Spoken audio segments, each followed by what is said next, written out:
নমস্কার দর্শক বন্ধুরা, আজ আমি সম্পূর্ণ নিরামিষভাবে তৈরি বাঁধাকপির মুচমুচে বড়ার রেসিপি আপনাদের সঙ্গে শেয়ার করছি। গরম গরম সাদা ভাত, মুড়ি অথবা বিকেলের চায়ের সঙ্গেও এইরকম নিরামিষ বাঁধাকপির মুচমুচের বড়া আপনারা সার্ভ করুন, খেতে অপূর্ব লাগে। দেখেই বুঝতে পারছেন আমার বাঁধাকপির মুচমুচে বড়া দেখতে কতটা সুন্দর হয়েছে, খেতেও অপূর্ব হয়েছিল। প্রথমেই একটা বড় বাটিতে ছোট বাটির 1 বাটি মতো ছোলার বেসন নিয়ে নিচ্ছি। 2 চামচ মতো চালের গুঁড়ো অ্যাড করছি। এই চালের গুঁড়ো অ্যাড করার ফলে বাঁধাকপির বড়াটা খুবই মুচমুচে হবে। হাফ চামচ মতো গোলমরিচ গুঁড়ো, হাফ চামচ মতো কাশ্মীরি রেড চিলি পাউডার, পরিমাণ মতো হলুদ, হাফ চামচ মতো গোটা জিরে ও হাফ চামচ মতো থেতো করা আদা অ্যাড করছি। আদার ফ্লেভারটা এই নিরামিষ বড়াতে দুর্দান্ত লাগে, অবশ্যই অ্যাড করবেন। ভালো করে সমস্ত উপকরণ মাখিয়ে নিচ্ছি। পরিমাণ মতো লবণ অ্যাড করে দিয়ে দিচ্ছি মিহি করে কেটে রাখা পরিষ্কার জলে ধোয়া জল ঝরানো বাঁধাকপি। বাঁধাকপিকে এইভাবে মিহি করে কেটে নিতে হবে। খুব ভালো করে দেখুন বাঁধাকপি আমি মাখিয়ে নিচ্ছি।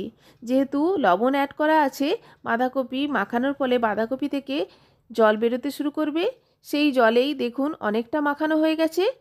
পরিমাণ মতো লঙ্কা ও পরিমাণ মতো জল ব্যবহার করে আমি ব্যাটারটা তৈরি করে নিচ্ছি। বেশি জলের প্রয়োজন হবে না, দেখবেন খুব সামান্য জল অ্যাড করেই বাঁধাকপির এই ব্যাটারটা তৈরি করে নিচ্ছি। দেখুন হাত দিয়ে খুব ভালো করে মাখিয়ে নিচ্ছি, ফলে বাঁধাকপিও বেশ অনেকখানি সফট হয়ে আসবে।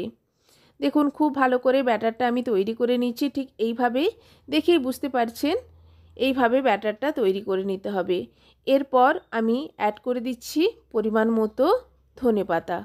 ধনেপাতার ফ্লেভারটা দুর্দান্ত লাগে। ধনেপাতা দেওয়ার পর আবারও ভালো করে মাখিয়ে নিচ্ছি। এরপর কড়াইতে পরিমাণ মতো তেল দিয়ে তেল খুব ভালো করে গরম করে নিয়ে গ্যাসের ফ্লেমটা লো টু মিডিয়ামে রেখে আমি বড়াগুলোকে ভেজে নেব। দেখুন একে একে এইভাবে বাঁধাকপির বড়াগুলোকে দিয়ে দিচ্ছি তেলের ওপর। বড়ার এক সাইড ভালো করে ভাজা হয়ে গেলে অপর সাইড ভাজার জন্য উল্টে দেব। আমার এই রেসিপি যদি আপনাদের ভালো লাগে, আমার চ্যানেলকে লাইক, কমেন্ট অ্যান্ড সাবস্ক্রাইব করার অনুরোধ রইল।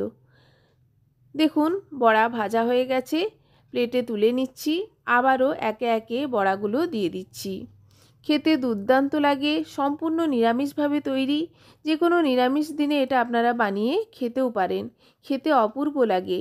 এরকম বাঁধাকপির বড়া আপনারা চাইলে গরম গরম খিচুড়ির সঙ্গেও কিন্তু সার্ভ করতে পারেন, খেতে কিন্তু অপূর্ব লাগে। বাচ্চা থেকে বড় খেতে খুবই পছন্দ করবে। আমার বাঁধাকপির বড়া রেডি সার্ভ করার জন্য। ধন্যবাদ।